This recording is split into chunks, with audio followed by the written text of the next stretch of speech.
ഇങ്ങനെ കരഞ്ഞതുകൊണ്ട് വല്ല പ്രയോജനവുമുണ്ടോ ശാരദ? കരയാതിരിക്കൂ. എന്റെ അച്ഛനും പോയി കഴിഞ്ഞു. എനിക്കിനി ആരുമില്ല. അബദ്ധം പറയാതിരിക്കൂ. നിനക്ക് ഞാനില്ലേ ശാരദ? നിന്റെ എല്ലാ കാര്യങ്ങളും നോക്കാൻ ഞാനുണ്ട്. എനിക്കത് മനസ്സിലായില്ലല്ലോ.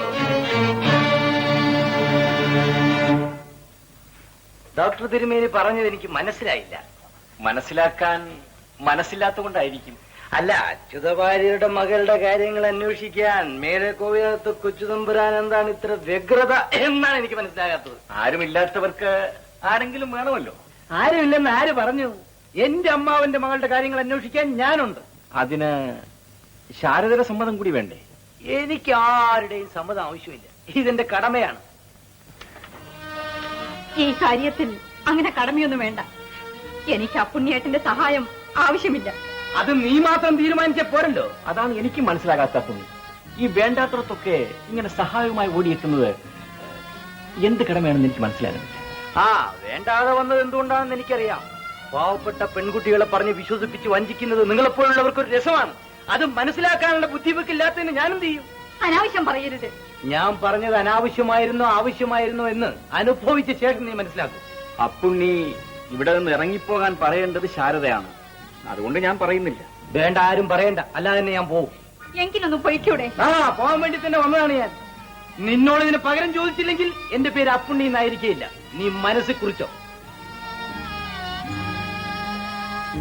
ശാരദ അശേഷവും ഭയപ്പെടേണ്ട. അപ്പുണ്ണി ഒന്നും ചെയ്യാൻ പോകുന്നു. നിനക്ക് ഞാനില്ലേ?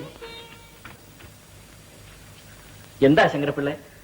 കൊച്ചു തിരുമേനി ഇവിടെ ഉണ്ടെങ്കിൽ വിളിച്ചോണ്ട് വരാൻ അച്ഛൻ തിരുമേനി പറഞ്ഞയച്ചു. വിശേഷിച്ച് അതിപ്പോ എനിക്കങ്ങനെ അറിയാം. കൊച്ചു തിരുമേനി എങ്ങനെ നിൽക്കുവാന്നേലും വിളിച്ചോണ്ട് വരാൻ പറഞ്ഞാൽ ശങ്കരപ്പിള്ളയ്ക്ക് വരാതിരിക്കാൻ ഒക്കുമോ? ഏതായാലും ശങ്കരപ്പിള്ള ഇപ്പൊ ഇങ്ങോട്ട് വന്നത് നന്നായി. ഇവിടെ ശാരദ തനിച്ചേ ഉള്ളൂ. കുറച്ചു ദിവസത്തേക്ക് ശങ്കരപ്പിള്ള ശാരദയുടെ സഹായത്തിനായി ഇങ്ങോട്ടൊക്കെ ഒന്ന് വരണം.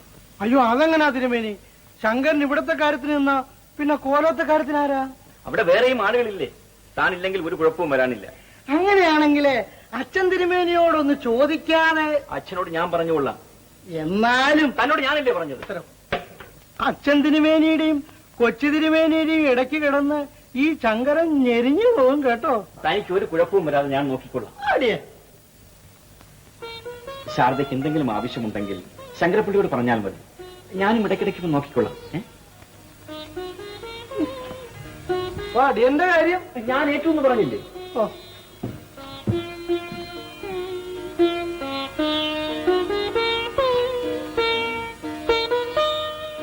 നോക്കിക്കൊണ്ടിരിക്കാതിരിക്കാൻ പറ്റുമോ?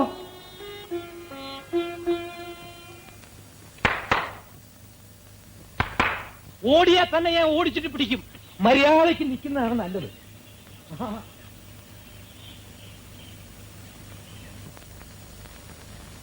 ആശാനെ, അല്ല അപ്പുണ്ണി സാറേ, എന്നെ അടിക്കരുത്. ഞാനൊരു പാവമാണ് കേട്ടോ. പാവണല്ലേ? തനിക്ക് എന്താണ് പണി?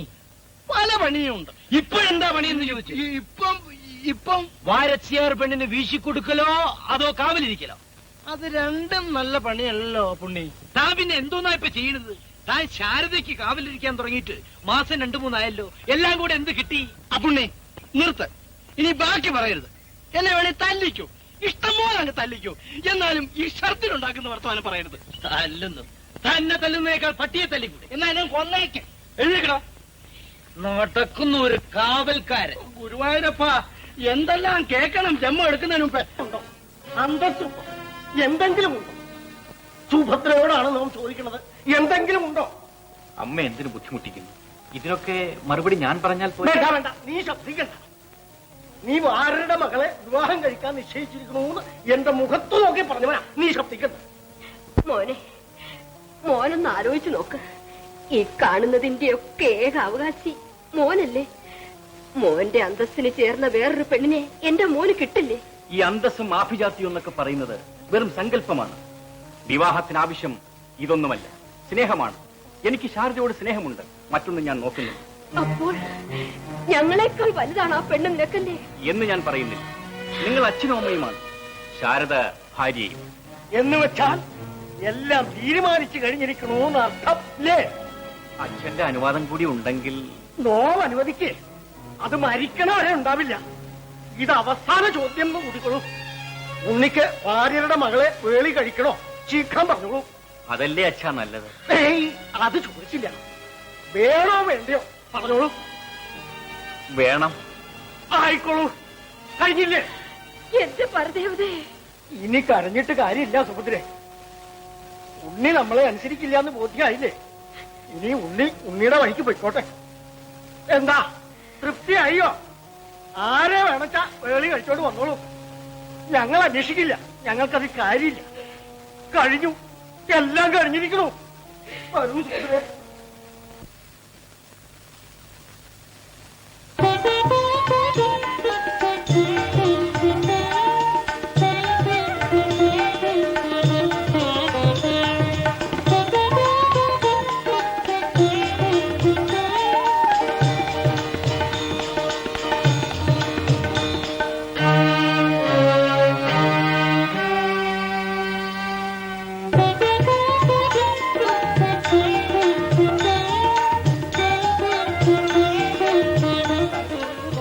അച്ഛന്റെ അമ്മയുടെയും കാലം കൊണ്ട് നമസ്കരിക്കും.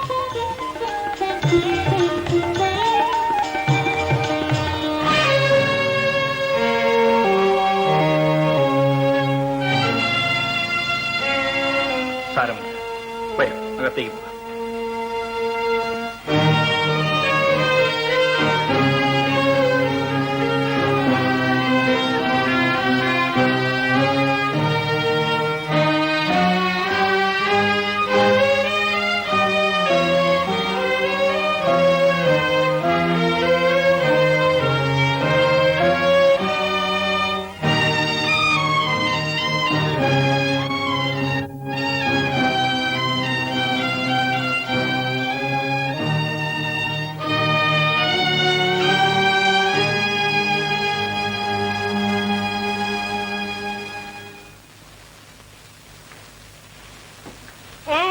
എവിടേക്കാ?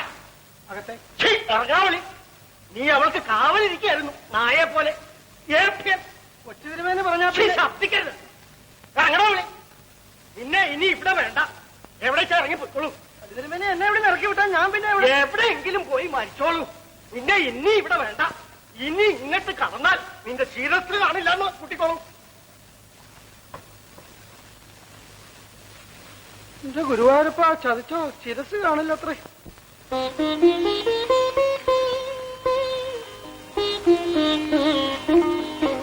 ശാരദ ഇവിടെ തന്നെ നിൽക്കുകയായിരുന്നു. ഇവിടെ ഇരിക്കാൻ പാടില്ലേ? അല്ല, ഈ ഞടുക്കമൊക്കെ ഇനിയും തീർന്നില്ലേ? എല്ലാ സ്ത്രീകളും ഇങ്ങനെയാണ്. ഈ കല്യാണത്തിന് മുമ്പ് ഇല്ലാതിരുന്ന നാണം ഇന്ന് എങ്ങനെ ഉണ്ടായി? നീ എന്തെങ്കിലും ഒന്ന് പറയൂ.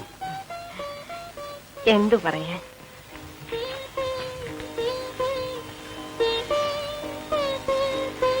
ഒന്നുമില്ലേ? എല്ലാം മറന്നു. എന്നെയും മറന്നോ?